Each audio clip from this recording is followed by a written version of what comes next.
महाराज की जगद्गुरु श्रील प्रभुपाद की समवेत गौर भक्त वृंद की हिताय गौर प्रेमानंदे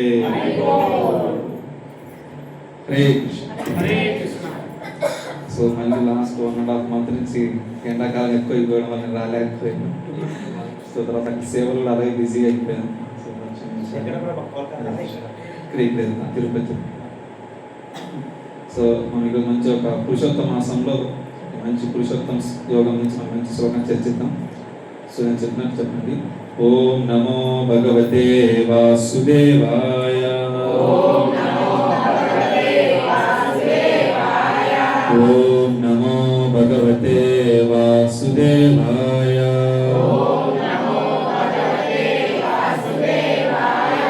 ఓం నమో భగవతే వాసుదేవాయ.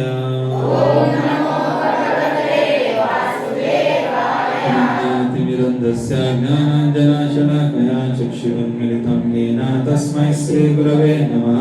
श्रीचैतन्यमनोभीष्टं स्थापितं येन भूतले स्वयं रूपा कदा मह्यं ददाति स्वं पदान्तिकं.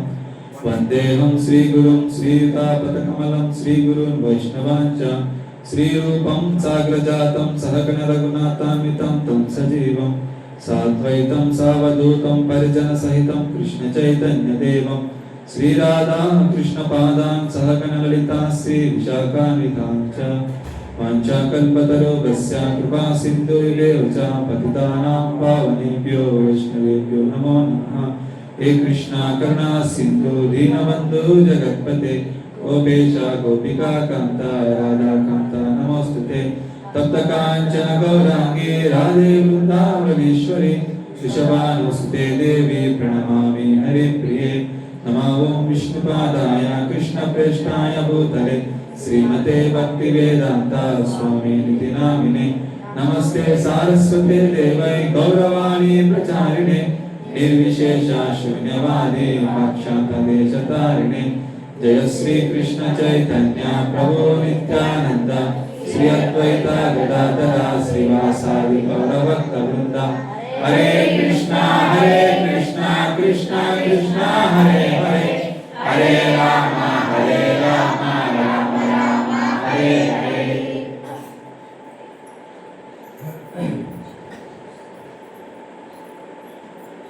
हरे कृष्ण.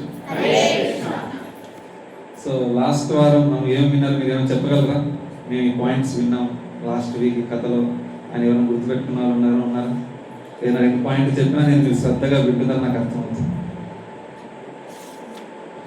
ఎందుకంటే ప్రభు అంత దూరం నుంచి వస్తున్నారు సేవ చేయడానికి, మీ కథ చెప్పడానికి, కృష్ణ భక్తిలో ముందుకు తేవడానికి. సో మీరు ఎంత మాత్రం వింటున్నారో నేను తెలుసుకోవాలనుకుంటున్నాను. దేని గురించి చర్చించారు లాస్ట్ వీక్? అది పురుషోత్తమ మాసం. Very good. సో మనం అదే పురుషోత్తమ మాసం గురించి మళ్ళీ కొంచెం చర్చిద్దాం. ఏమైనా పాయింట్స్ గుర్తున్నాయా ప్రభు చెప్పిన వాటిలో? నేను ఇది విన్నాను స్వామి, ఇది చేస్తే ఇది ఇంత లాభం లేదా స్టోరీ. హరిబో 1000 రెట్లు ఫలం ఇస్తుంది. Very good. ఇంకా మాల చేసేవాళ్ళు ఇంకా ఎక్కువ రౌండ్స్ చేయండి. మాల చేసి ఒకటి చేసేవాళ్ళు 2 చేయండి, ఇంకా 3 చేయండి, ఎక్కువ చేయండి చెప్పి ప్రభు అని చెప్పి. ఇంకేమని చెప్పారా? నెయ్యితో దీపం వెలిగించాలి. Very good. భగవద్గీత రోజు చదవాలి. ఇంకా ఈ అధిక మాసంలో ఎంత భక్తి చేస్తే అంత మంచిది. ఎంత భక్తి చేస్తే అంత మంచి టైం అన్నమాట. భక్తి చేయడానికి సరైన సమయం. ఈ మాసం అనేది మనకి ఎక్కువ ఫలితాన్ని ఇస్తుంది. Very good. 2.5 సంవత్సరాల తర్వాత వస్తుంది కాబట్టి 2.5 సంవత్సరాలు 3 సంవత్సరాలకు ఒకసారి వస్తుంది కాబట్టి మనం శ్రద్ధగా ఎక్కువగా భక్తి చేయాలి. Very good. భగవంతుని అధిక మాసం వెళ్ళి అడిగితే ఈ భక్తి చేసిన వాళ్ళకి రెట్టింపు అవుతుంది అని అధిక మాసాన్ని చెప్తున్నారు భగవంతుడు. మల మాసం ఈ మాసంలో ఎక్కువ భక్తి చేయడం వల్ల అది రెట్టింపు అవుతుంది, ఎక్కువ రెట్టింపు ఫలితాన్ని ఇస్తుంది. హరి ఓ. Thank you. హరి ఓ. సో మీరు శ్రద్ధగా విన్నారని నాకు అర్థమైంది. సో మీరు ఏదైనా అదృష్టవంతులు. ఎందుకంటే శ్రవణం అనేది చాలా ఇంపార్టెంట్. మనం శ్రవణం బాగా చేసినప్పుడు మనము భగవంతుని ఎక్కువ స్మరించగలం. ఏదైతే వింటామో దాన్నే గుర్తు తెచ్చుకుంటాం. దాన్ని ఏదైతే గుర్తు తెచ్చుకుంటామో దాని గురించి ఆలోచిస్తాం. దాని గురించి మాలకు ప్రార్థన తర్వాత ఆ విధంగా మనం భగవంతుని గురించి స్మరిస్తూ మనము భక్తిలో మనం నిమగ్నం అవుతాం. సో మీరందరూ ఆదోని భక్తులు అంతా చాలా హ్యాపీగా ముందుకు వెళ్తున్నారని చెప్పి చాలా హ్యాపీగా ఉంది. అరే సో ఈరోజు కూడా మనము పురుషోత్తమ మాసం గురించి చర్చిస్తూ తర్వాత పురుషోత్తమ యోగంలో భగవద్గీతలో భగవంతుడు ఒక చాప్టర్కి పురుషోత్తమ యోగం అని పెడుతున్నాం. సో 15వ అధ్యాయానికి సో మనం ఆ అధ్యాయంలో ఒక మంచి శ్లోకాన్ని గురించి మనం చర్చిద్దాం. సో మనం చదువుతున్నది భగవద్గీత యథార్థము తర్వాత అధ్యాయం పురుషోత్తమ యోగం 15వ అధ్యాయము శ్లోకం నంబర్ 15. సర్వస్య చాహం హృది సన్నివిష్ణో మత్త స్మృతిర్జ్ఞానమపోహనం చ వేదశ్చ సర్వే అహమేవ వేద్యో వేదాంత కృద్వేద విదేవ చాహం సర్వస్య చాహం హృది సన్నివిష్టో మత్త స్మృతిర్జ్ఞానమపోహనం చ వేదశ్చ సర్వే అహమేవ వేద్యో వేదాంత కృద్వేద విదేవ చాహం. అందరూ చెప్పాలి బాగా. సర్వస్య చాహం హృది సన్నివిష్ణో మత్త స్మృతిర్ జ్ఞానమపోహనం చ వేదశ్చ సర్వే అహమేవ వేద్యో వేదాంత కృద్వేద విదేవ చాహం. చెప్తారా? హరే కృష్ణ హరే కృష్ణ. ఇది శ్రీమద్ భగవద్గీత ఆది 15 చాప్టర్ 15 శ్లోక. సర్వస్య చాహం హృది సన్నివిష్ణో మత్త స్మృతి విజ్ఞానమపోహనం చ వేదశ్చ సర్వే అహమేవ వేద్యో వేదాంత కృద్వేద విదేవ చాహం. హరే కృష్ణ. సర్వస్వ చాహం హృది సన్నివిష్ణో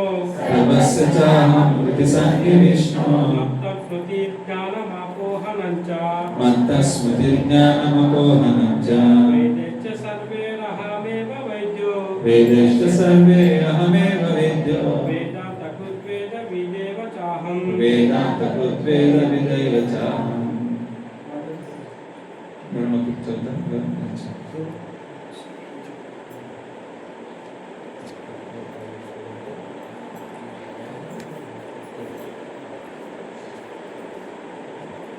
భావము భాష్యం శిల ప్రభుపాదుల ద్వారా. శిల ప్రభుపాద్కి నేను ప్రతి ఒక్కడి హృదయంలో ఆసీనుడై ఉన్నాను. నా నుండే జ్ఞాపక శక్తి జ్ఞానము మరుపు కలుగుతున్నాయి. వేదాలన్నింటి ద్వారా నేనే తెలియదగిన వాడని, నిజానికి నేనే వేదాంతకర్తను, నేనే వేదాలను ఎరిగిన వాడను. భాష్యం. భగవానుడు పరమాత్మని రూపంలో ప్రతి ఒక్కరి హృదయంలో నెలకొని ఉన్నాడు. అతని నుండే సమస్త కలాపాలు ఆరంభమవుతాయి. జీవుడు తన పాత జీవితానికి సంబంధించిన ప్రతిదీ మర్చిపోతాడు. కానీ అతని సమస్త కర్మలకు సాక్ష్యమైనట్టి భగవంతుని ఉద్దేశాన్ని అనుసరించి అతడు తప్పక పనిచేయాలి. అందుకే అతడు తన గత కర్మను అనుసరించి పనులు మొదలు పెడతాడు. అవసరమైనట్టి జ్ఞానము అతనికి ఇవ్వబడుతుంది, జ్ఞాపక శక్తి ఇవ్వబడుతుంది. పాత జన్మము గురించి అతడు మర్చిపోతాడు. ఈ విధంగా భగవంతుడు కేవలం సర్వవ్యాపి కాకుండా ప్రతి ఒక్కరి హృదయంలో స్థానికంగా కూడా ఉన్నాడు. అతడే వివిధ సకామ కర్మ ఫలాలను ఇస్తాడు. అతడు నిరాకార బ్రహ్మముగా, భగవంతునిగా, హృదయస్థ పరమాత్మునిగా మాత్రమే కాకుండా వేదాంత అవతారము రూపంలో కూడా పూజనీయుడు. జనులు తమ జీవితాలను చక్కగా మలుచుకొని భగవద్ధామానికి తిరిగి వెళ్ళే రీతిగా వేదాలు వారికి సరైన నిర్దేశాన్ని ఇస్తాయి. అవి దేవాదేవుడైన శ్రీకృష్ణుని గురించిన జ్ఞానము ఇస్తాయి. వ్యాసదేవుని అవతారంలో శ్రీకృష్ణుడే వేదాంత సూత్రకర్త. శ్రీమద్ భాగవత రూపంలో ఉన్నటువంటి వేదాంత సూత్ర వ్యాఖ్యానము నిజమైన వేదాంత సూత్రం అవగాహనను ఇస్తుంది. భగవంతుడు ఎంతటి పూర్ణుడంటే బద్ధజీవుని ఉద్ధారానికై అతడు ఆహార పదార్థాలను సమకూర్చేవాడు. అరిగించేవాడు, అతని కర్మలకు సాక్షి, వేదాల రూపంలో జ్ఞాన ప్రదాత, దేవాదేవుడైన శ్రీకృష్ణునిగా భగవద్గీత ఉపదేశకుడు అయి ఉన్నాడు. అతడు బద్ధజీవి నుంచి పూజనీయుడు. ఈ విధంగా భగవంతుడు సంపూర్ణ శుభకరుడు, సంపూర్ణ కరుణామయుడు. జీవుడు తన దేహాన్ని విడిచిపెట్టగానే అంతా మరిచిపోయి భగవంతుడి నుంచే ప్రేరేపించబడే రీతిగా తిరిగి తన పనులను ప్రారంభిస్తాడు. అతడు మర్చిపోయినప్పటికీ గత జన్మలో ఎక్కడ తన పనిని ఆపాడో దానిని తిరిగి ప్రారంభించడానికి భగవంతుడే బుద్ధిని ఇస్తాడు. ఈ రకంగా జీవుడు హృదయంలో నెలకొన్నట్టు పరమాత్ముని నిర్దేశాన్ని బట్టి ఈ జగత్తులో సుఖ దుఃఖములను అనుభవించడమే కాకుండా అతని నుండి వేదాలను అర్థం చేసుకునే అవకాశాన్ని కూడా పొందుతాడు. మనిషి వేద జ్ఞానాన్ని అర్థం చేసుకోవడం పట్ల గంభీరుడైతే అవసరమైన జ్ఞానాన్ని కృష్ణుడే ఇస్తాడు. అవగాహన కలగడానికి అతడు వేద జ్ఞానాన్ని ఎందుకు ఇస్తున్నాడు? ఎందుకంటే జీవుడు వ్యక్తిగతంగా శ్రీకృష్ణుని అర్థం చేసుకోవాల్సి ఉంది అని వేద సాహిత్యంలో ఇది ధృవపరచబడింది. 4 వేదాలు, వేదాంత సూత్రాలు, ఉపనిషత్తులు, పురాణాలు వంటి సమస్త వేద సాహిత్యాల్లో భగవన్ మహిమలు కీర్తించబడినాయి. వైదిక అనుష్ఠాన కర్మల ద్వారా, వైదిక తత్వచర్చ ద్వారా, భక్తితో సేవించడం ద్వారా భగవంతుడు లభిస్తాడు. అందుకే శ్రీకృష్ణుడు అర్థం చేసుకోవడమే వేదాల లక్ష్యం. శ్రీకృష్ణుని అర్థం చేసుకోవడమే వేదాల యొక్క లక్ష్యం. శ్రీకృష్ణుని అవగాహన చేసుకోవడానికి, అతని అనుభూతికి వేదాలు మనకు నిర్దేశాన్ని ఇస్తాయి. చరమ గమ్యము దేవాదిదేవుడే. తత్తు సమన్వయత్ అనే మాట ద్వారా వేదాంత సూత్రము 1వ అధ్యాయం 1వ శ్లోకం 4వ యొక్క మీనింగ్లో దీనిని ధృవపరిచింది. మనిషి పూర్ణత్వాన్ని 3 దశల్లో పొందుతాడు. వైదిక సాహిత్యాన్ని అర్థం చేసుకోవడం ద్వారా అతడు భగవంతునితో తనకు ఉన్నట్టి సంబంధాన్ని తెలుసుకుంటాడు.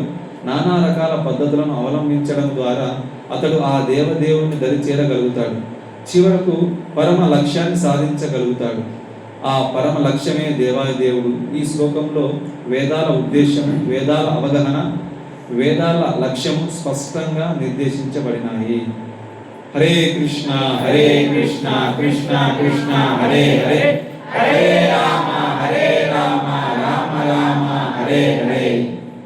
సో మనకి భగవద్గీతలో చాలా ఇంపార్టెంట్ శ్లోకం అన్నమాట. ఎందుకంటే భగవద్గీత కర్త నేనే, ఈ వేదాల ద్వారా తెలుసుకోబడిన వాడిని నేనే, వేదాలు ఇచ్చింది కూడా నేనే అని చెప్పేసి భగవంతుడు స్వయంగా చెప్తున్నాడు ఇక్కడ. తర్వాత భక్తులకి ఎవరికైనా సరే మలుపునిచ్చేది కూడా భగవంతుడు, జ్ఞానాన్ని ఇచ్చేది కూడా భగవంతుడే అన్నమాట. ఆ విషయాన్ని భగవంతుడే ఈ శ్లోకంలో చెప్తున్నారు అన్నమాట. సర్వస్య చాహం కృతి సన్ని విష్ణు మత్త స్మృతి జ్ఞానం అపోహనం చ. మలుపుని స్మృతిని ఇచ్చేది కూడా ఆయనే. వేదైష్ట సర్వే అహమేవమేద్యో వేదాంత కృతి వేద విదైవ చాహం. వేదాల ద్వారా తెలియబడేవాడిని, వేదాలు ఇచ్చిన వాడిని, వేదాల గురించి తెలిసిన వాడిని నేనే భగవంతుడు చెప్తున్నాను. సో మనకు భగవంతుడు ప్రతి ఒక్క జీవి రూపంలో ఉన్న, మనం ప్రతి ఒక్క శరీరంలో ఉన్న, మనం ఎలాంటి శరీరాలు మార్చినా సరే మనతో పాటు పరమాత్మ రూపంలో ఆయన వదలకుండా మనతో పాటే వస్తున్నాడు. ఇదే చెప్తున్నా, ప్రతి ఒక్క హృదయంలో ఉంటున్నాడు ఆయన పరమాత్మ రూపంలో. మన కర్మానుసారంగా మనం ఎలాంటి చీమ, ఇంకేదైనా జన్మ, నీచ అధమ జన్మ తీసుకున్నా సరే చివరికి చెప్పాలంటే మలంలో పురుగులు ఉంటాయి. ఆ పురుగుల్లో కూడా పరమాత్మ ఉంటాడు అన్నమాట. అణువణువున భగవంతుడు పరమాత్మ రూపంలో ఉంటాడు. అలాంటి చోటు కూడా భగవంతుడు మనకు మన నిర్దేశాన్ని మనకు కలిగించడానికి, మనకు దారి చూపించడానికి, తర్వాత మనం చేసే పనులకు సాక్షిగా ఉండడానికి భగవంతుడు స్వయంగా పరమాత్మ రూపంలో మనకు అక్కడ ఉన్నాడు అన్నమాట. సో మనకు నిజమైన మిత్రుడు ఎవరు, మనం వదిలిపోకుండా ఉండేవారు ఎవరు అంటే పరమాత్ముడు అన్నమాట, శ్రీకృష్ణుడు.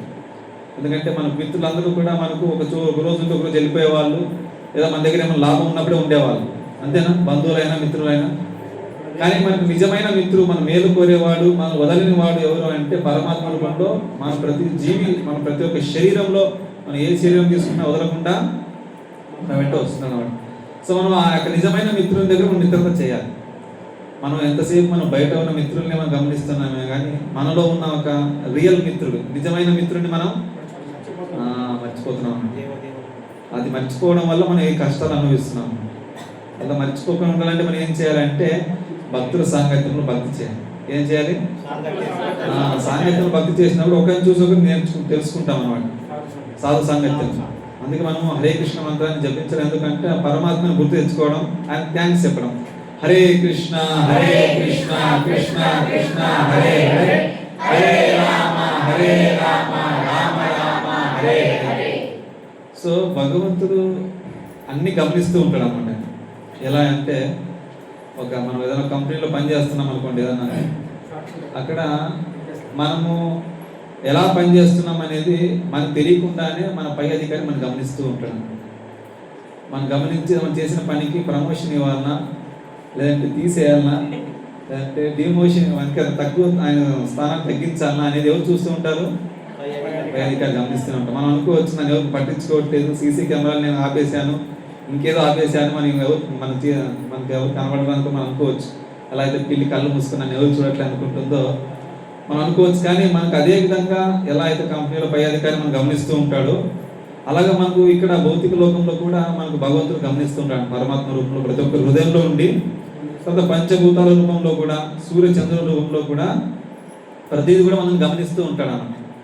మనం చేసిన దానికి ప్రతిఫలంగా మనకి ప్రమోషన్ ఇవ్వచ్చు, అంటే మంచి ఇంకా జన్మ తీసుకోవచ్చు. మనం ఈ భౌతిక లోకంలో అయినా సరే మంచిగా ఉన్న స్థానంలో వాళ్ళ లేదా పెద్ద వాళ్ళ జన్మ తీసుకోవడం, లేదా ఇంకా మంచి పుణ్య కార్యాలు చేసి ఉంటే మనం ఇంకేదో స్వర్గలోకాలకి, తత్వలోకాలకి, సత్యలోకాలకి వెళ్ళొచ్చు.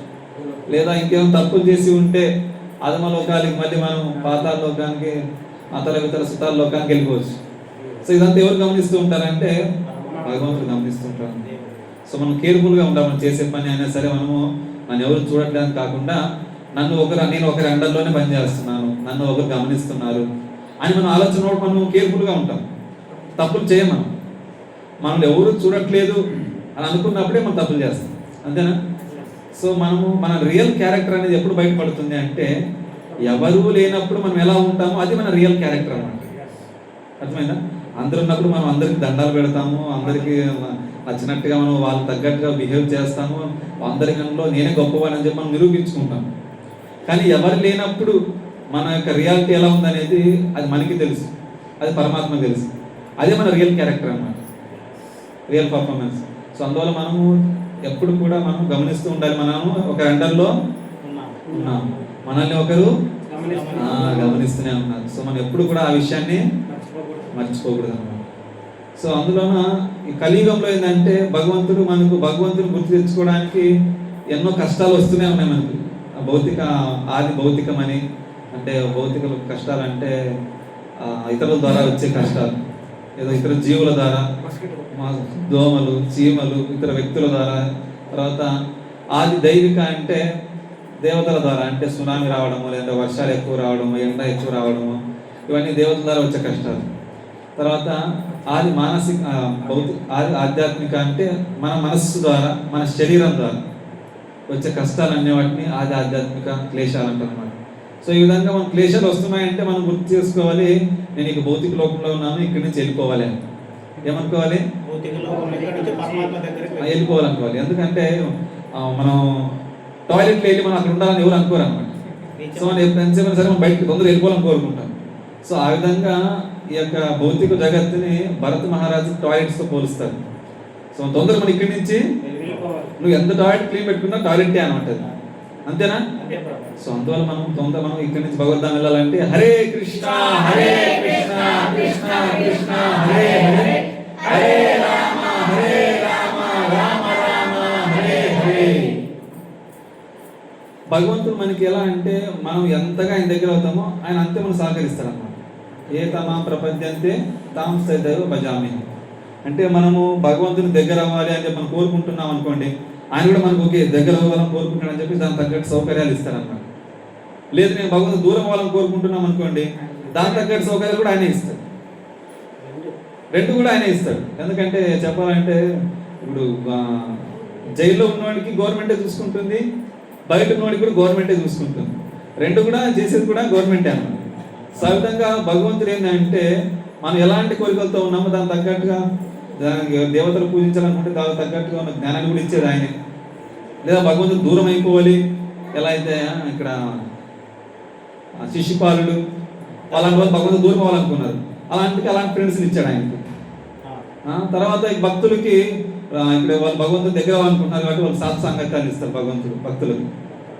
సో మనము భగవంతునికి దగ్గర అవుదామని కోరుకుంటున్నామా, దూరం అని కోరుకుంటున్నామా అనేది మన చేతిలోనే ఉందన్నమాట.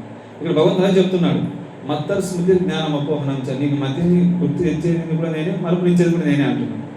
సో అందుకు మనము దగ్గర అవ్వాలని కోరుకుంటే దాని తగ్గట్టు జ్ఞానాన్ని కూడా ఇస్తారు. ఎందుకంటే భగవంతుడు చెప్తున్నారు అన్నమాట. తేషాం సతత యుక్తానం భజతాం ప్రీతిపూర్వకం దదామి బుద్ధి యోగం తం ఏనమా ఉపయంతి. నీకు బుద్ధినిచ్చేది కూడా నేనే. ఎవరికి? నేను నా యొక్క భక్తిత్వ సేవలో బాగా నిమగ్నమైన వాళ్ళకి నేను బుద్ధిని ఇస్తాను చెప్తాను అన్నమాట. తర్వాత ఇంకో శ్లోకం ఏం చెప్తారంటే జ్ఞాన దీపేన భాస్విత, అంటే ఎవరికైతే భగవంతుని భక్తిలో లీనమై భగవంతుని తెలుసుకోవాలనుకుంటారో వాళ్ళకి హృదయంలో జ్ఞాన దీపాన్ని వెలిగిస్తానని చెప్తున్నాడు. ఎవరైతే ఇంట్రెస్ట్ ఉందో వాళ్ళకి, ఇంట్రెస్ట్ లేని వాళ్ళకి ఆయన దూరంగానే ఉంటాడు, మరుపునిచ్చేసి. సో అందులో మనం ఏం చేయాలంటే ఆయన గురించి స్మరించాలంటే మనం ఆయన చెప్పిన వాటిని వింటూ ఉండాలి. ఎంత వింటూ ఉంటే అంత మనం ఆయన గుర్తు తెచ్చుకోగలం. లేదంటే మనం ఏమైపోతాం? మర్చిపోతాం. యాక్చువల్లీ మరుపు అనేది కూడా ఒక రకంగా వరదానము, ఇంకో రకంగా శాపం అని చెప్పొచ్చు. వరదానం అని ఎలా చెప్పొచ్చు? కష్టాలను మర్చిపోవడం అనేది మరుపు అనేది కూడా వెరీ గుడ్. మనకి అవసరం ఇప్పుడు ఎలా అనుకోండి, మనకి ఎవరైనా బాగా మోసం చేశారనుకోండి, లేదా మన మీద పెద్ద తప్పు చేసామనుకోండి, దాని గురించి చింతిస్తూ ఉంటాం. మనకి ఎవరైనా మోసం చేసినా సరే, మనం ఏదో తప్పు చేసినా సరే, అనేది తప్పు చేశాను ఒక బాధతో మనం ఎప్పుడు అలాగే ఉంటాం. అది మనము మర్చిపోతేనే కదా మనం హ్యాపీగా ఉండగలుగుతాం. అందువల్ల మనకు మరుపు నుంచి కూడా భగవంతుడు మంచి పని అనమాట. అది స్వామి నేను ఇంకొంతమంది ఇంకెలా ఆలోచిస్తారంటే నేనేం తప్పు చేశాను స్వామి, నాకు ఇంత కష్టం వచ్చింది, అంటే మనం చేసిన తప్పు మర్చిపోయాం కాబట్టి ఆ బాధ మనము స్వీకరించలేకపోతాం. అవునా? తర్వాత ఇంకా కొంతమంది అడిగారండి, ఎందుకు నేను ఈ యొక్క జన్మలో ఇంత కష్టాలు పడుతున్నాను, నేను ఎందుకు నాకు ఎవరైనా భక్తులు అడిగితే నువ్వు పోయిన జన్మ తప్పు చేసే ఉంటావు, నువ్వు మర్చిపోయావు అంటే వాళ్ళు దాన్ని స్వీకరించారు కొంతమంది. ఇది అది ఎలా అవుతుంది స్వామి, ఏ జన్మ కర్మ అదే అనుభవించాలి, కానీ ఎప్పుడుదో ఇప్పుడు ఇస్తే ఎలాగని చెప్పి మనము వాదన చేస్తాం. మనము భౌతిక లోకంలోన ఈ జైలు తప్పించుకోవచ్చు, కానీ భగవంతుని యొక్క ప్రకృతి ఆ జైలు నుంచి మనం తప్పించుకోలేమన్నా. ఆ జన్మ కాదు ఇంకో జన్మకైనా సరే మనం ఖచ్చితంగా అనుభవించాల్సిందే. సో మరుపు అనేది ఎంతగా ఇబ్బంది ఉంటుందంటే, మరుపు అనేది ఎంత అవసరం అంటే కొన్నిసార్లు పోయిన జన్మలో మనం చాలా లేదా ఈ జన్మలో అయినా సరే కొంతమంది ఏమైపోతారంటే ఆస్తుల పరంగా కానీ అక్రమ సంబంధాలు కానీ వాళ్ళకి ఒకరికి బాధ కలిగినప్పుడు దాన్ని మర్చిపోలేరు వాళ్ళు. సో వాళ్ళు ఏమైపోతారు, దాన్ని గుర్తించుకుంటే వాళ్ళు కుంగి కుషించిపోతారు అన్నమాట. వాళ్ళకి అదే మళ్ళీ నెక్స్ట్ టైంలో గుర్తుంది అనుకోండి, వాళ్ళు మళ్ళీ హ్యాపీగా ఉంటారా? మరి ఇవేమో అవసరము, మరుపు అనేది అవసరం. అందుకు పోయిన జన్మలో జ్ఞానాన్ని భగవంతుడు మనకి ఈ జన్మలో మర్చిపోయేలా చేస్తాం. కానీ ఆ యొక్క మరుపు లేకుండా గుర్తుండడం కూడా ఒక మంచి వరదానం. ఎలా అంటే ఇప్పుడు భరత మహారాజుకి ఆయన పోయిన జన్మలో నేను జింకనైపోయాను, అంతకుముందు జన్మలో నేను భరత మహారాజుని ఆయన కానీ గుర్తున్నాయి. అందువల్ల గుర్తుండడం వల్ల, మరుపు లేకపోవడం వల్ల ఆయన భగవంతుని భక్తి బాగా చేయగలిగాడు. అరే నేను పోయిన జన్మలో జింకనైపోయాను, నేను ఎప్పుడూ భగవంతుని దగ్గర బాగా ఇంకా భగవంతుని పొందే దగ్గరలో ఆ సమయంలో ఏమైపోయింది, నేను మళ్ళీ జింక మొహంలో పడిపోయి నేను జింకలా మారిపోయానని చెప్పేసి జడ భరత్కి పూర్తి జ్ఞానం ఉండడం వల్ల ఆయన ఖచ్చితంగా భగవంతుని పూజించగలిగాడు అన్నమాట. గజేంద్రుడు కూడా అంతే. గజేంద్రుడు కూడా ఆయన ఇంద్రదుమ్ని మహారాజుగా ఉన్నప్పుడు ఆయన వచ్చిన సాధువుకు సేవ చేయలేకపోయాడు.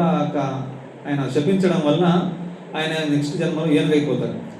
అప్పుడు ఆ యొక్క ముసలి పట్టుకున్నప్పుడు ఆయన భగవంతుని అంటే 1000 సంవత్సరాలు బాగా యుద్ధం చేసి అలిసిపోయి లాస్ట్కి ఇంకా భగవంతునికి శరణ పెడతాడు. ఎందుకంటే ఆయన పోయిన జన్మలో చేసిన భక్తి యొక్క జ్ఞానం అంతా గుర్తు వస్తుంది అనమాట. అప్పుడు భగవంతుని ప్రార్థిస్తాడు మంచి మంచి ప్రార్థనలతో. సో అప్పుడు ఏమైపోతుంది, ఆయనకు అంత గుర్తు వచ్చేసి మళ్ళీ భగవంతుని గుర్తు చేసుకోవడం వల్ల భగవంతుడు వచ్చి కాపాడతాడు అన్నమాట. అంటే మరుపు అనేది మనకి అవసరం కూడా ఉందన్నమాట. తర్వాత మరుపు చేయడం, మనం మర్చిపోవడం వల్ల తప్పులు చేస్తున్నాం. ఎందుకంటే మనం ఒక తప్పు చేసినప్పుడు మనం బాగా రియలైజ్ అవుతాం, అరే ఈ తప్పు చేయకూడదు, మళ్ళీ మనం చాలా పెద్ద తప్పు మిస్టేక్ మళ్ళీ చేయకూడదు, మనం బాగా రిగ్రెట్ అవుతాం, మనమే రియలైజ్ అవుతాం. అది మర్చిపోవడం వల్ల మళ్ళీ అదే సేమ్ తప్పు చేస్తాం. అర్థమవుతుంది కదా మీకు? మరుపు అనేది ఉండడం వల్ల మళ్ళీ తప్పు కూడా చేస్తాం. సో మనం దీన్ని గమనించాలి. ఏం చేయాలంటే మనం ఎప్పుడు రియలైజ్ అవ్వాలన్నమాట. ఏమన్నా రాసి పెట్టుకోవాలి. కలియుగంలో ఏంటంటే రాసి పెట్టుకుంటే కొంచెం గుర్తుంటుంది అన్నమాట. నేను ఈ మిస్టేక్స్ చేశాను, మళ్ళీ ఈ మిస్టేక్స్ అనేవి చేయకూడదు అని. మనలో అలాంటి భౌతికమైన ఆలోచన వచ్చినా సరే మనం దాన్ని చదవాలి. ఓకే, ఈ డేట్లో ఈ మిస్టేక్ చేశాను, సేమ్ మిస్టేక్ నేను మళ్ళీ ఆ మిస్టేక్ని చేయకూడదు. చేయకూడదు అని చెప్పేసి. అందుకోసం భగవంతుడు మనకు మరుపు అనేది మనకు వరదానం కూడా, అదే మనకు నష్టం కూడా ఉందన్నమాట. అందుకు మనం భగవంతుని ఎప్పుడు గుర్తుపెట్టుకోవాలంటే ఏం చేయాలంటే హరే కృష్ణ కృష్ణ కృష్ణ హరే హరే, హరే రామ రామ రామ హరే హరే. తర్వాత భగవంతుడు మనకి ఈ జ్ఞానాన్ని ఇచ్చాడు. ఇప్పుడు ఈ జ్ఞానం ఉంది కాబట్టి మనం భగవంతుడు చర్చిస్తున్నాం అన్నమాట. భగవంతుడు చెప్తున్నాడు వేదాలను ఇచ్చింది కూడా నేనే అంటున్నాడు. వేదాల ద్వారా తెలుసుకోబడిన వాడని కూడా నేనే. మన వేదాలన్నీ ఎలా ఎందుకు ఇచ్చాడు అంటే ఆయన గురించి తెలుసుకోవడానికి అన్నమాట. తర్వాత వేదాలు ఇచ్చింది కూడా నేనే, అంటే వ్యాసుడు రూపంలో భగవంతుడే స్వయంగా వచ్చాడు అన్నమాట. తర్వాత ఆ యొక్క వేదాల ద్వారా తెలుసుకోబడే వాడిని కూడా మన ఎవరి గురించి తెలుసుకోవడానికి చదువుతున్నాము అంటే వేదాలని భగవంతుని తెలుసుకోవడానికి మనము వేదాలు చదువుతున్నాము.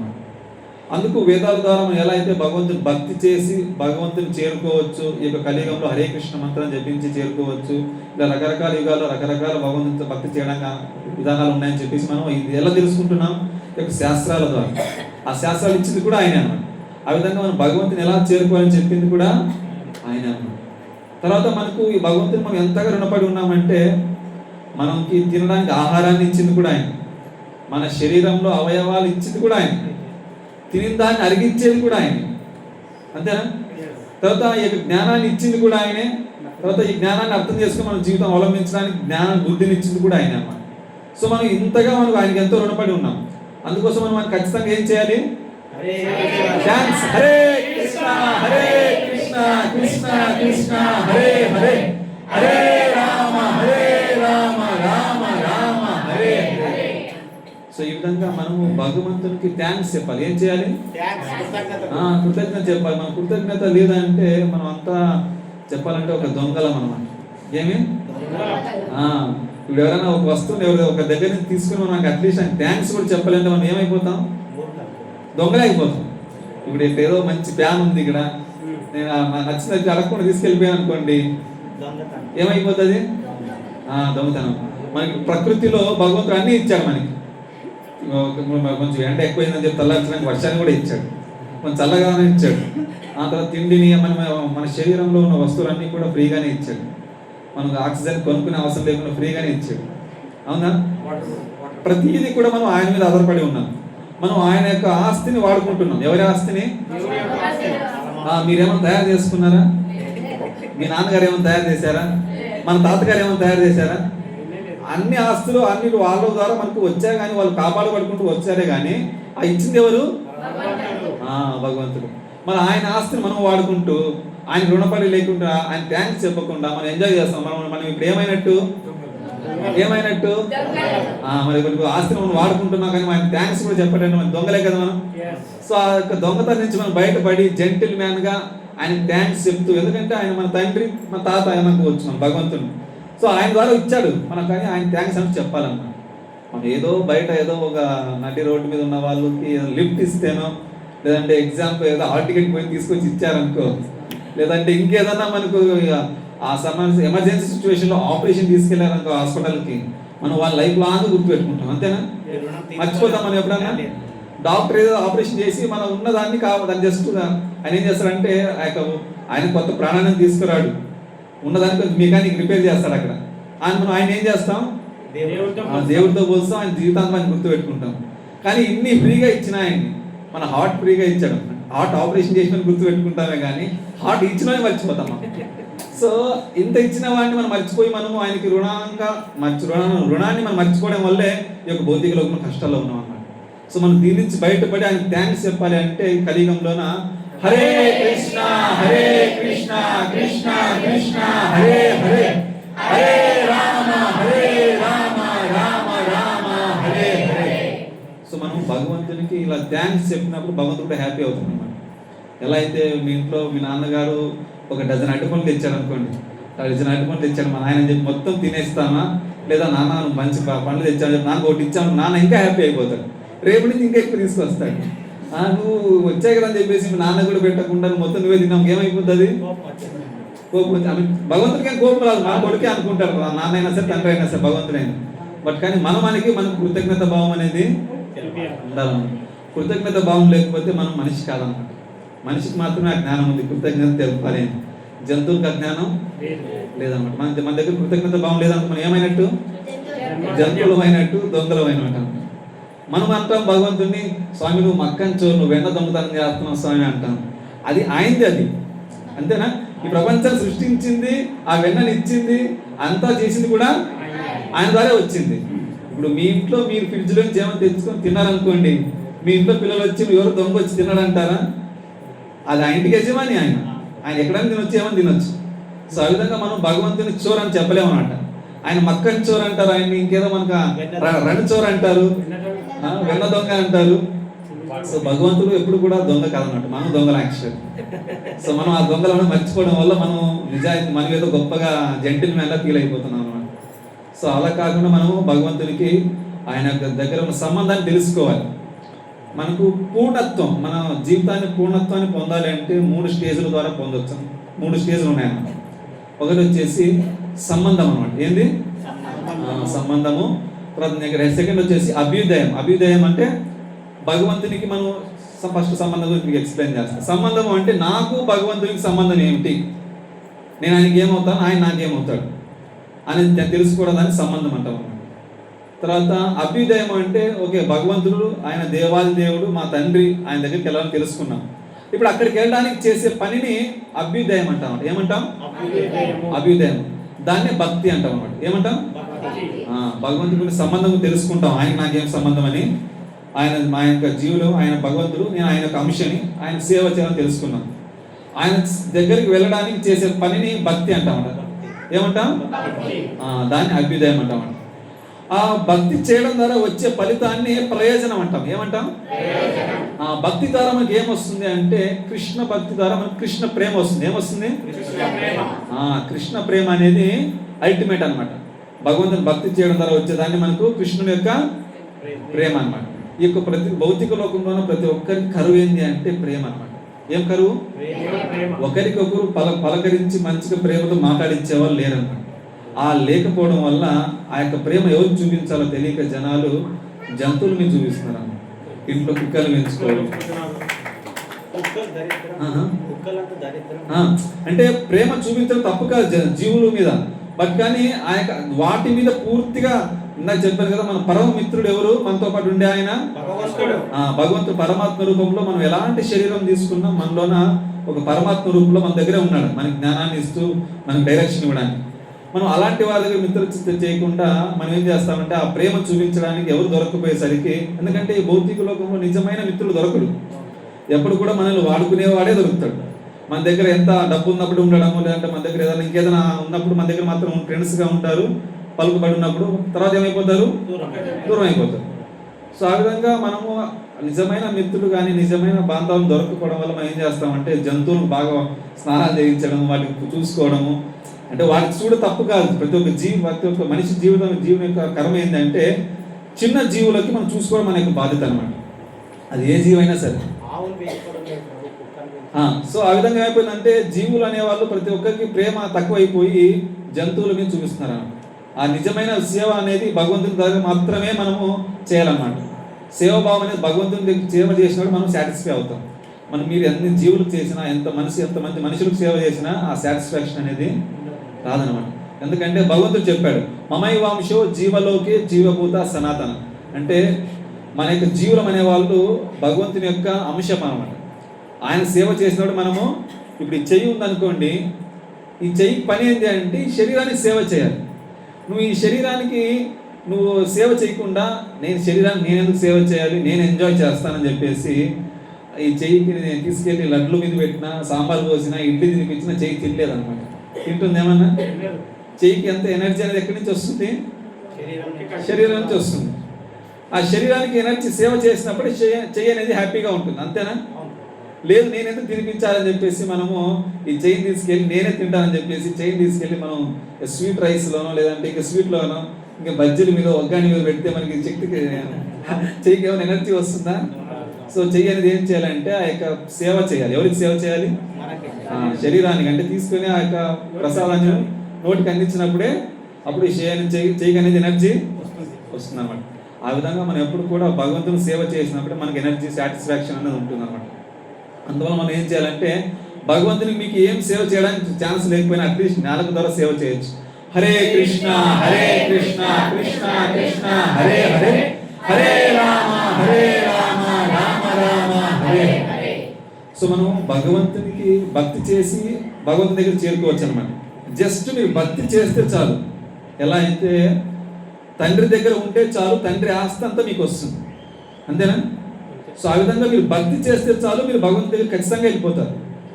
భగవంతుడు చెప్తున్నాడు, ఇది శ్రీధర్ స్వామి వారు చెప్తారు అన్నమాట. భాగవతం రాసిన ఆయన యొక్క భాగవతం రాయడం అంటే ఆయన యొక్క శ్లోకాన్ని అనువర్తించారు, అంటే మనకు అర్థమయ్యే విధంగా తెలుగులో భాష్యాన్ని ఇచ్చిన వాళ్ళు అన్నమాట శ్రీధర్ స్వామి వాళ్ళు మొదటిగా. సో వాళ్ళు చెప్తారు, భగవంతుని భక్తి చేస్తే చాలు, ఆ భగవద్ధాన్ని వెళ్ళడం అనేది పక్కా గ్యారంటీ అన్నమాట. భగవంతుడు కూడా చెప్తున్నాడు, మీరు సర్వధర్మాన్ పరిత్యజ్య మామేకం శరణం రజ అహం తం సర్వపాప్యేభ్యో మోక్షయిష్యామి మా సూచన. మీరందరూ మీ యొక్క ధర్మాన్ని, అన్ని ధర్మాన్ని త్యజించి నాకు శరణాగతి ఇవ్వండి, నేను మీకు భగవద్ధామాన్ని అంటే ముక్తిని ఇచ్చేసి నిన్ను భగవంతుడు వైకుంఠానికి తీసుకెళ్తానని చెప్పేసి కృష్ణుడు చెప్పాడు అన్నమాట. సో మరి భగవంతుడు అంటున్నాడు, మీరు నాకు శరణాగతి అయితే మీ పాపాలన్నీ తీసేసి తీసుకెళ్తా అంటున్నాడు. మరి ఇంకా భగవంతుని శరణాగతి అయినప్పుడు మరి ఎందుకు కష్టాలు వస్తున్నాయి? అర్థమైందా? భగవంతునికి సేవ చేస్తూ భక్తి చేసినప్పుడు మనకి ఎందుకు కష్టాలు వస్తున్నాయి? సో దానికి ప్రభుపాదుల వారు, మీకు కనబడుతుంది కదా, ఆ ప్రభుపాదులు ఇక్కడ ఉన్నారు. సో ప్రభుపాదుల వారు దానికి ఎక్స్ప్లెనేషన్ ఇస్తారనమాట. దాంట్లో ఏమని చెప్తారంటే, భక్తులు కష్టాలు అనుభవించడం అంటే ఇతరులకు ఎగ్జాంపుల్ అనమాట. ఈ కష్టంలో ఇలా చేస్తే మీరు బయటపడతారని చెప్పేసి ఆ కష్టాన్ని వాళ్ళు స్వీకరించి దానికి ఆన్సర్ ఇస్తారండి ఇతరులకు. తర్వాత ఎంత కష్టం వచ్చినా సరే కృష్ణుని వదలకుండా ఉంటే కృష్ణుడు ఖచ్చితంగా మనల్ని మన యొక్క భౌతిక లోకం నుంచి బయటకు తీసేస్తాడు. ఈ యొక్క భౌతిక కష్టాలు అనేవి మనని భగవంతుడు పరీక్షించడానికి, మనలో ఎలా అంటే భౌతికమైన కోరికలు ఉంటాయి. మనం ఇవన్నీ పెట్టుకుని కూడా మనం భగవంతు దగ్గరికి వెళ్ళలేము. భగవంతుడి దగ్గరికి వెళ్ళాలంటే మనం ప్యూర్గా ఉండాలి. ఎలా ఉండాలి? మనస్తత్వం అనేది ప్యూర్గా ఉండాలి. ఎలా అంటే చిన్న పిల్లల మనస్తత్వం, ఆయనకు బయటకు ఒక మాట లోన్ ఒక మాట అనేది ఉండదు అన్నమాట. పిల్లలకి వాళ్ళు ఉన్నది ఉన్నట్టుగా యాజ్ ఇట్ ఈస్గా సింపుల్గా ఉంటారు. అలా ఉన్నప్పుడే మనము భగవంతుని చేరుకోగలుగుతాం అన్నమాట. సో ఆ విధంగా జ్ఞానం తీసుకురావడం కోసం మనకి భగవంతుడు కష్టాలు రియలైజేషన్స్ ఇస్తారన్నమాట. అంటే ప్రభుపాద వారు ఏం చెప్తారంటే, మనం భగవంతుని భక్తి చేస్తున్నాం కాబట్టి మనం ఆల్రెడీ మన పాపల నుంచి విముక్తి అయిపోయాం. ఎవరైతే భగవంతుని భక్తి చేస్తారో వాళ్ళు మళ్ళీ తప్పు చేయరు. బట్ కానీ ఈ యొక్క భౌతికమైన పాత అలవాట్లు ఉంటాయి కదా, అది భక్తి చేయకపోవడం వల్ల మళ్ళీ వస్తూనే ఉంటాయి అన్నమాట. ఇప్పుడు ఎలా అంటే మనం పొలాల్లో కలుపు మొక్కని కట్ చేసామనుకో మళ్ళీ కొంచెం వచ్చేస్తుంది. మనం ఏం చేయాలి? రేతో సహా పీకేయాలన్నమాట. సో మనం ఏం చేయాలంటే ఖచ్చితంగా ఈ యొక్క హరే కృష్ణ మంత్రాన్ని శ్రద్ధగా వినాలన్నమాట, శ్రద్ధగా జపం చేయాలి. అప్పుడు మనలో ఉన్న పాప వృత్తి అనేది ఖచ్చితంగా పోతుంది అన్నమాట. మనం కొన్నిసార్లు ఏం చేస్తారంటే మనం ఏదో తప్పు చేసామని చెప్పేసి దాన ధర్మాలు చేయడం ఇంకేదో చేస్తూ ఉంటాం. కానీ అవన్నీ చేయడం ద్వారా మనలో ఉన్న తప్పు చేయాలన్న కోరిక పోదు అనమాట. తప్పు చేయాలన్న కోరిక పోవాలి అంటే మనం భక్తి చేయాలి. ఏం చేయాలి? భక్తి. అది కూడా శ్రద్ధగా భగవంతుని విశ్వాసంతో భగవంతుని నామాన్ని వింటే మనలోన ఆ యొక్క కలుపు మొక్క అనేది వేరుతో సహా తీసేస్తాం అనమాట. కానీ మనలోన ఎక్కడో చోట చిన్న భౌతికమైన కోరిక ఉంటుంది అనమాట, ఎక్కడో చోట ఉంటుంది. ఆ యొక్క కోరికను తీసేయడానికి భగవంతుడు మనకి కష్టాలు ఇస్తాడు. ఎందుకు ఇస్తాడంటే మన జీవితంలో మనం ఎంత భక్తి చేసినా ఎక్కడో చోట మనకు నేను ఎంజాయ్ చేయాలి లేదా నేను అందరికంటే గొప్పవాడిగా నిరూపించుకోవాలని చెప్పి మనకి ఎక్కడో చోట చిన్న లేశమాంతర కోరిక ఉన్నా సరే ఆ కోరికను తీసేయడానికి భగవంతుడు మనకి కష్టాలు ఇస్తాడన్నమాట. శుద్ధ భక్తుడు ఏమనుకుంటాడంటే, ఓకే భగవంతుడు నాలో ఉన్న భౌతిక కోరికలు తీయడానికి లేదా నేను చేసిన కర్మకి ఇంకేదో పెద్ద కష్టం రావాల్సింది చిన్నదాన్ని ఇచ్చాడని చెప్పేసి భక్తులు దాన్ని యాక్సెప్ట్ చేస్తారన్నమాట. ఎలా అయితే ఒకసారి ఏమవుతుందంటే, శ్రీ ప్రభుపాదుల వారికి శిష్యుల్లో ఒక ఆయన వంట చేస్తూ ఉంటే కూరగాయలు కట్ చేస్తూ ఉంటే కొంచెం వేలు తెగుతుంది అనమాట. ఆయన అంటాడు, ప్రభుపాద నేను భగవంతుడికి సేవ చేస్తున్నాను, వంట చేస్తున్నాను, సో నా వేలెందుకు తెగింది, నేనేం చేశాను అంటే ప్రభుపాద వారు చెప్తారు, నువ్వు చేసిన కర్మానుసారంగా నీకు వేలు పోవాలి మొత్తం, ఆ వేలు పోకుండా జస్ట్ నీకు వేలుకి కొంచెం అలా కట్ అయింది కొంచెం అది అని చెప్పేసి ప్రభుపాద వారు ఎక్స్ప్లెయిన్ చేస్తారు. తర్వాత ఆయన మళ్ళీ ఇంకోసారి ఆయన జాతక ప్రకారం చెక్ చేస్తాడనమాట. ఆయనకి మామూలుగా 50 ఏళ్ళకే చనిపోవాల్సింది అనమాట. ఆయన మళ్ళీ 100 ఏళ్ళ దాకా బతికాడు అనమాట ఆయన తర్వాత. సో అప్పుడు ఆయన తెలుసుకున్నది ఏమంటే, మనం భగవంతుని భక్తి చేయడం ద్వారా మన కర్మ అనేది తగ్గిపోతున్నాం. మన కర్మ ఇక్కడ ఎలా అంటే, తప్పు చేసిన వాడిని జైల్లో వేస్తారు, వానికి యావజ్జీవ కారాగార శిక్ష వేసేసారు. కానీ వాడు మంచోడు అయిపోయాడు జైలుకి వెళ్ళాక. మంచి మంచి వినమ్రంగా ఉన్నాడు, చెప్పిన మాట వింటున్నాడు, సేవ చేస్తున్నాడు. అప్పుడు వానికి శిక్ష అనేది తగ్గించేసి ఆగస్టు 15 లేదంటే జనవరి 26 రిలీజ్ చేస్తారు. కానీ వాళ్ళ మామూలు శిక్ష ఏంది అది వాళ్ళకి యావజ్జీవ కారాగార శిక్ష. ఆ విధంగా భక్తి చేసినప్పుడు మనం చేసిన కర్మల్ని మనం యాక్సెప్ట్ చేస్తూ పాజిటివ్గా ఉండి, నాకు వచ్చిన కష్టం ఏదో రావాల్సింది, చిన్నది వచ్చిందని చెప్పేసి మనం యాక్సెప్ట్ చేస్తూ కష్టాన్ని మనం మంచిగా మారినప్పుడు, తప్పులు చేయకుండా ఉన్నప్పుడు మన యొక్క కర్మ కూడా తగ్గిపోతున్నాం. సో ఆ విధంగా మనము భౌతిక లోకంలో మనకు వచ్చే కష్టాలు ఏంటంటే భగవంతుని చేరుకోవడానికి మనం చెల్లించే మూల్యం అన్నమాట. ఏమది? దేన్ని చేరుకోవడానికి? మన భౌతిక జీవితంలో మనకి ఏదైనా కష్టాలు వస్తున్నాయి కదా, మనం భక్తి చేస్తున్నా సరే, అదేంటి అంటే మనం భగవంతుని చేరుకోవడానికి మనం చెల్లించే కొంచెం మూల్యం అంట. ఎందుకు అంటే మనలో ఉండే ఒక భౌతిక కోరికల్ని తీసేయడానికి. ఇప్పుడు భగవంతుడు భోక్త, ఇందాక చెప్పాను కదా, శరీరం అనేది ఎంజాయర్, స్టమక్ అనేది, పొట్ట అనేది ఎంజాయర్. అంటే ఎంజాయర్ అంటే ఆనందాన్ని అనుభవించేది, తిన్నదాన్ని అనుభవించేది ఎవరు? పొట్టే కదా. చేయాలనుకున్నా ట్రై చేస్తే వస్తున్నా, ట్రై చేయమని అనంచి లేదు. సో ఆ విధంగా మనలోన భౌతికమైన కోరికలు, భగవంతుడు పొట్టలాంటాడు అనమాట, మనం చేయలాంటి వాళ్ళు, మనం సేవ చేయాలి, అంతేనా? మనం దాని చెయ్యికి ఆనందాన్ని ఇస్తే అవుతుందా? ఇవ్వలేమన్నమాట. సో అందువల్ల మనం ఏం చేయాలంటే భగవంతుని సేవ చేయాలన్నమాట. లేదు నేను ఎంజాయ్ చేయాలని కోరిక ఉంటుంది కదా, ఆ కోరికను తీసేయడానికి భగవంతుడు భౌతిక లోకంలో కష్టాలు వస్తాయి. ఆ కోరికను తీసేయడానికి భగవంతుడు మనకు కష్టాలు ఇస్తాడు. దాని ద్వారా మనం రియలైజ్ అవ్వాలి, వద్దు మనం ఈ భౌతిక లోకంలో ఉన్నామంటే కష్టాలే ఉంటాయి. నేను వద్దన్న ముసలుడు అయిపోతున్నాను, వద్దన్న మనకు రోగాలు వస్తున్నాయి, వద్దన్న నా పళ్ళు పడిపోతున్నాయి, తెల్లంటికి వచ్చేస్తున్నాయి, నేను చనిపోబోతున్నాను అని చెప్పేసి మనం రియలైజ్ అయిపోయి, వద్దన్న సునామీలు వస్తున్నాయి, ఎండలు ఎక్కువైపోతున్నాయి, కరోనాలు వస్తున్నాయి, దీని నుంచి బయటపడాలి, ఉండకూడదని చెప్పేసి మనం రియలైజ్ అవ్వడం కోసం ఇవన్నీ కూడా మనకి వస్తున్నాయి అన్నమాట. అప్పుడు మనం భగవద్ధాం వెళ్ళడానికి మనం రియలైజ్ అవుతాం, ఇక్కడ ఉంటే మనకి కష్టాలు లేని ప్లేస్కి వెళ్ళాలి. ఇప్పుడు జైల్లో ఉన్నోడికి 3 పూట్ల అన్నం పెట్టి వానికి మంచి ఫెసిలిటీ ఇచ్చినంత మాత్రం వాడు హ్యాపీగా ఉంటాడా? వాడు ఏం కోరుకుంటాడు? బయట ఒక పూట దొరికినా చాలు, నేను బయట ఉండాలని కోరుకుంటాడు, అంతేనా?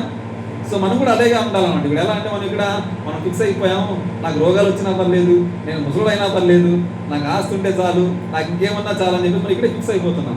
మనం యాక్చువల్ ఎలా ఉన్నాం? జైల్లో ఉండి కూడా మనం ఆనందాన్ని అనుభవించడానికి ట్రై చేస్తాం. జైల్లో ఆనందం దొరుకుతుందా? అది ఎక్కడ దొరుకుతుంది అంటే వైకుంఠంలో దొరుకుతుంది. ఎక్కడ?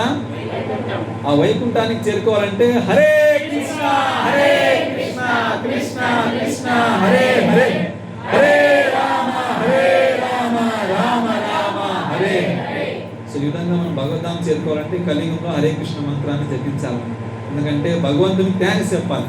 ఆ థ్యాంక్స్ చెప్పినప్పుడు, ఆ కృతజ్ఞత భావం ఉన్నప్పుడు భగవంతుడు ఇప్పుడు జైల్లో ఉండి మంచిగా మారిపోయాడని చెప్పేసి మన శిక్ష తగ్గించేస్తారు అన్నమాట. అక్కడ మనం వెంటనే రియలైజ్ అయ్యాం కాబట్టి మనం తీసుకెళ్ళిపోతాం. సో మనం ఈరోజు పురుషోత్తమ మాసం నుంచి 4 విషయాలు చర్చిద్దాం. సో పురుషోత్తమ మాసం ఎంతమంది చేస్తున్నారు? చేయడం అంటే కొంచెం ఎక్కువ మాలు జపం చేయడము, మనకు వీలైనంత తపస్సు తీసుకోవడం, భగవంతుని భక్తి చేయడం కోసం. ఈ పురుషోత్తమ మాసం అనేది 3 ఇయర్స్కి ఒకసారి వస్తుంది. ఎన్ని సంవత్సరాలకు ఒకసారి? 3 సంవత్సరాలకు ఒకసారి. మామూలుగా చంద్రమాన క్యాలెండర్ ప్రకారంగా సంవత్సరానికి 11 రోజులు ఎక్స్ట్రా అవ్వడం వల్ల 3 సంవత్సరాలకు 1 నెల ఎక్స్ట్రా వస్తుంది అనమాట. దాని ప్రకారంగా దీన్ని అధిక మాసం అంటారు. సో ఈ అధిక మాసం అనేది దీన్ని అందరూ మలమాసం అని చెప్పేసి దాని అంతా అవమానించేవాళ్ళు. షార్ట్గా చెప్తున్నాను. తర్వాత కృష్ణుడు దీన్ని స్వీకరిస్తాడు. కృష్ణుడు ఏం చేస్తాడంటే ఓకే ఆ నెల అనేది బాధపడుతూ ఉంటుంది అనమాట. నన్ను ఎవరు ఈ నెలలో మంచి పూజ పనులు ఏం చేయట్లేదు, అందరూ నన్ను అవమానిస్తున్నారు, మలంతో అంటే మలంతో చూసుకుంటున్నారని చెప్పేసి నన్ను అవమానిస్తానని చెప్పేసి దాన్ని బాధపడుతూ ఉంటే కృష్ణుడు దానికి వరదాన్ని ఇస్తాడు. సరే నిన్ను నేను స్వీకరిస్తాను అని చెప్పేసి, నా పేరు నీకు ఇస్తాను అని చెప్పేసి, ఆయన పురుషోత్తముడు కాబట్టి ఆయనకు ఇచ్చిన పేరు పురుషోత్తమ నెల అన్నమాట. ఈ నెల ఏం నెల? పురుషోత్తమ మాసం. సో ఆయనకున్న శక్తులన్నీ కూడా పూర్తిగా ఈ నెలకి ఇచ్చేసాడు అనమాట. ఈ నెలలో మీరు ఎంత భక్తి చేస్తారో, భగవంతునికి ఎంత శక్తి ఉందో అంత శక్తి పురుషోత్తమ మాసానికి ఉందన్నమాట. మనం ఈ నెలలో మనము ఎంతగా భగవంతుని భక్తి చేస్తామో అంతకు 1000 రెట్లు ఫలితం అనేది భగవంతుడు మనకు. సో మనం ఈ నెలలో మనం ఎంత సేవ అని చేయొచ్చు. మనం భగవంతుని గురించి రోజు కథ వినాలి, భగవద్గీత బాగా చదవాలి, తర్వాత మనం ఇప్పుడు జ్ఞానాన్ని ఎవరికైనా పంచవచ్చు, లేదా తులసి మాతకు పూజ చేయొచ్చు, గోమాతకు సేవ చేయొచ్చు, భగవంతుని నామాన్ని ఎక్కువ జపించవచ్చు, కొంత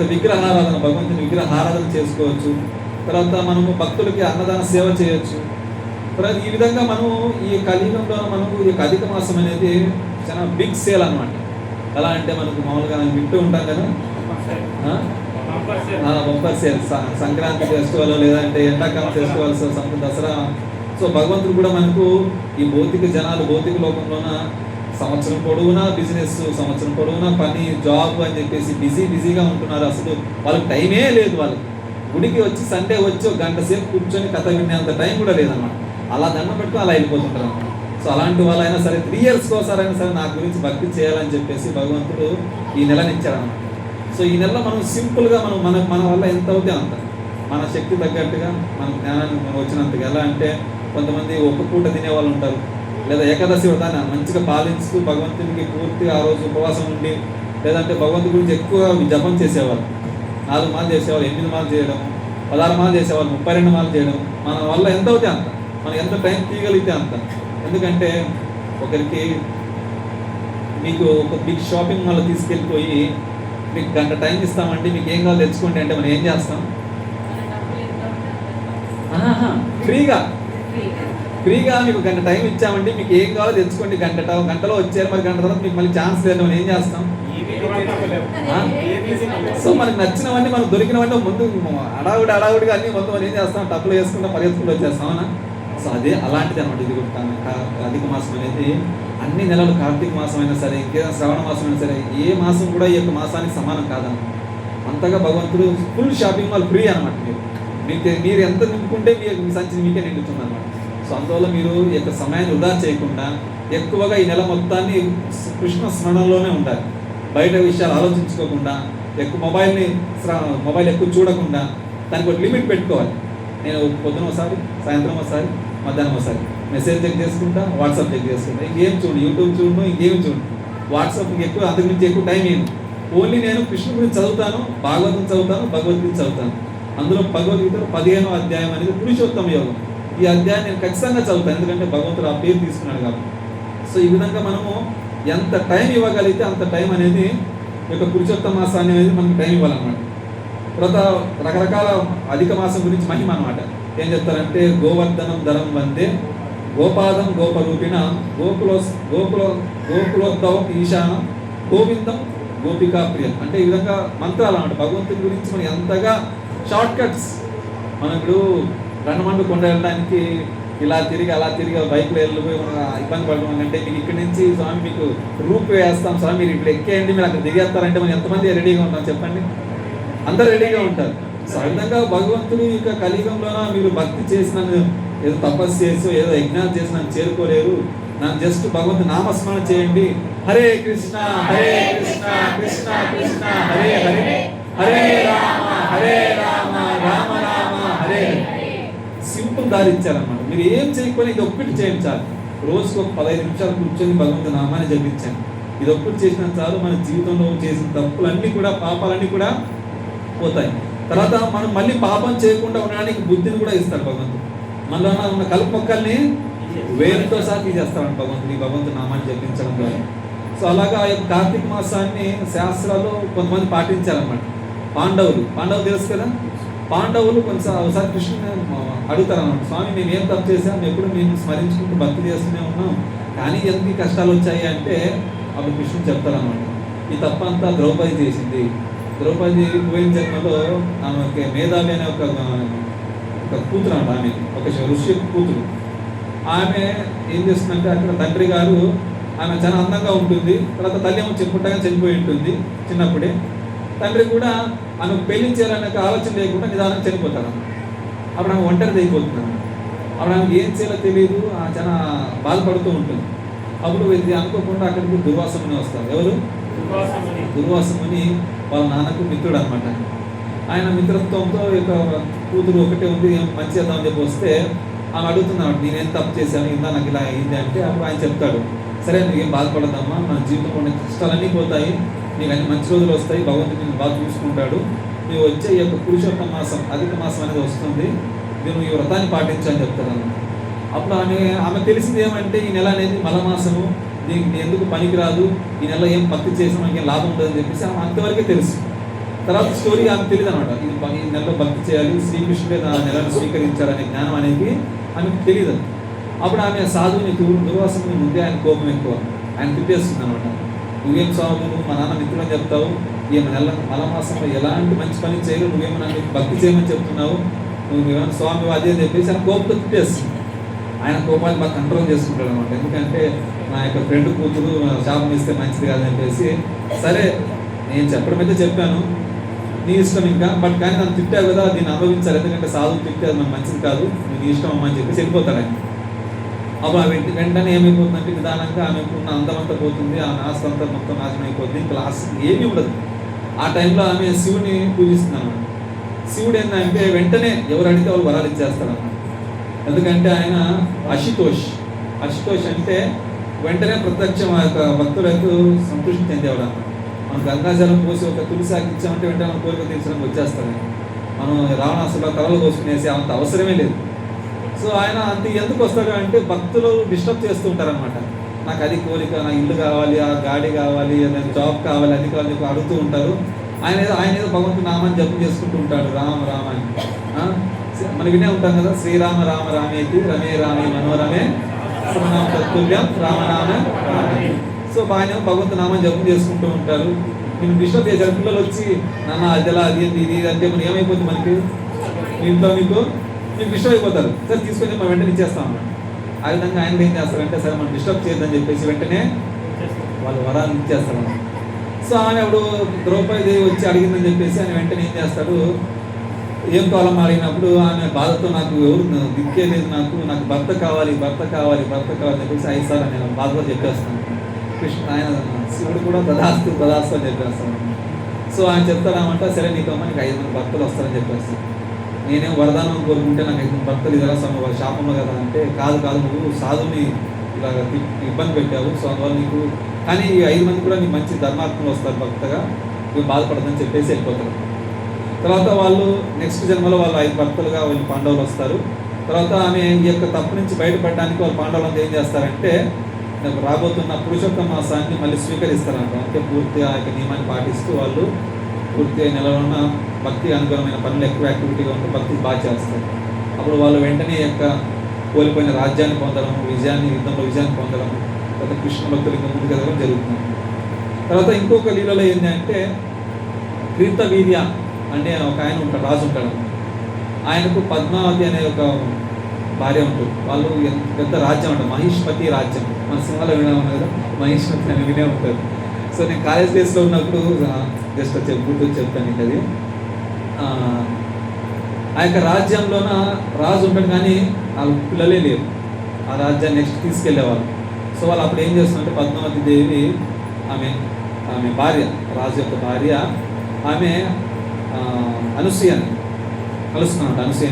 అనసూయని కలిసినప్పుడు ఆమె ఈ యొక్క రాబోతున్న పురుషోత్తమ మాసాన్ని గురించి ఎక్స్ప్లెయిన్ చేస్తున్నమాట. అప్పుడు ఆమె పురుషోత్తమ మాసాన్ని ఖచ్చితంగా పాటించడం వల్ల రాజు వాళ్ళ భార్య ఇద్దరు కలిసి వాళ్ళకు వెంటనే కార్తికేయ వీరార్జున తెలిసి విని ఉంటారు కదా, 1000 చేతుల బలం ఉన్న దత్తాత్రేయ భక్తుడు ఎవరు, కార్తిక వీరార్జునుడు, ఆయన కొడుకుగా పుడతాడు అన్నమాట. వాళ్ళు అంత శక్తివంతుడు. తర్వాత ఇంకొక లీలలో ఏంటంటే ఈ యొక్క పురుషోత్తమ మాసాన్ని పాటించడం ద్వారా ఒక రాజు ఉంటాడు అనమాట. ఆయన పేరు వచ్చేసి నహుష. ఏం పేరు? నహుష. ఆయన మంచి రాజు అనమాట. యాక్చువల్లీ భూలోకంలో ఉండే రాజు. ఆయన కొన్నిసార్లు ఒక సిచ్యువేషన్లో ఇంద్రలోకంలో ఇంద్ర పదవి అనేది ఖాళీగా ఉంటుంది. అప్పుడు అక్కడ ఎవరికి కూర్చోబెట్టాలో ఎవరికి తెలియదు అనమాట. అప్పుడు ఎందుకంటే ఇంద్ర పదవి కూడా మంచి క్వాలిఫైడ్ పర్సన్ కావాలి. మనం ఎవరు పడితే మనం సీఎం చేయలేము, ఎవరు పడితే మనం ఆర్మీ మ్యాన్ పంపించలేము. మనం మంచి ట్రైనింగ్ అయి ఉండాలి, క్వాలిఫైడ్ అయి ఉండాలి, అంతేనా? ఒక జాబ్ 1000 మంది ట్రై చేస్తున్నారంటే మంచి క్వాలిఫైడ్ అయితేనే వాళ్ళకి ఆ జాబ్లో ఒకరిని సెలెక్ట్ చేస్తారు. ఆ విధంగా ఇప్పుడు ఇందుని సెలెక్ట్ చేయాలి ఇక్కడ. సో అక్కడ ఇందుని సెలెక్ట్ చేయాలంటే అప్పుడు ఎవరు దానికి క్వాలిఫైడ్గా ఎవరు ఉంటారు. దానికి అట్లీస్ట్ 100 అశ్వమేధ యజ్ఞాలు చేస్తే కానీ ఇందులుగా ఎవరు వాళ్ళకి పొందలేరు అనమాట. కానీ నహుష అనే ఆయన అధిక మాసాన్ని పాటించుంటాడు. ఎవరు ఎవరు? నహుష అనే ఒక రాజు అన్నమాట, భూమి మీద ఉండే ఆయన. సో ఆయన యొక్క అధిక మాసాన్ని పాటించడం ద్వారా ఆయన క్వాలిఫైడ్ అని చెప్పేసి బ్రహ్మ ఆయనకు ఆ సీటుని ఇస్తారు. ఏ సీటు? ఇంద్రపది. మీలో ఎవరైనా ఇంద్రుడు అవ్వాలని కోరుకుంటే సో అధిక మాసాన్ని అంటే మనం భౌతికమైన ఎంత పాటించినా అది కూడా ఇంద్రుడు కూడా ఎవరు చనిపోయేవాడే అనమాట. సో అది కూడా మృత్యులోకమే అనమాట. అందువల్ల మనము అలాంటి పదవుల కోసం కాకుండా అల్టిమేట్ లోకం, మళ్ళీ తిరిగి రాని, మళ్ళీ జన్మ లేని అలాంటి లోకం చేరుకోవాలి, అక్కడ భగవంతుడి సేవ చేయాలి అంటే ఈ యొక్క అధిక మాసాన్ని భక్తులు మనం బాగా చేయొచ్చు. భక్తికి అనుకూలమైనది అనమాట ఈ పురుషోత్తమ మాసం. వాటి ఎవరు మిస్ చేసుకోకుండా ఖచ్చితంగా ఈ ఏకాదశి, రాబోతున్న ఏకాదశిని పాటించండి. ఇంత చెప్పానే కార్తీక వీరాజును జన్మించాడని. ఆ యొక్క అధిక మాసంలో ఒక శుక్లపక్షంలో వచ్చే ఏకాదశిని పాటించడం ద్వారా ఆయన కార్తీక వీరాజును జన్మ తీసుకుంటాడు. ఆ యొక్క కీర్తనీయ ఆ యొక్క మహేశ్వరి రాజ్యంలో రాజు.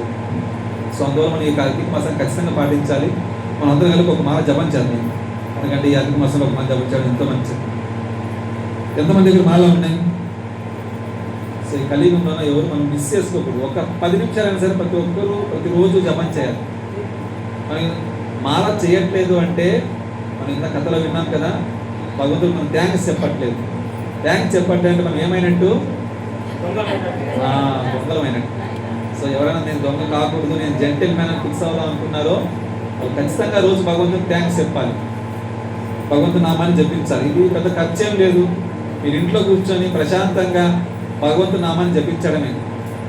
సో అందువల్ల మీరు ఖచ్చితంగా జపిస్తారని మేము కోరుకుంటున్నాం. హరే కృష్ణ.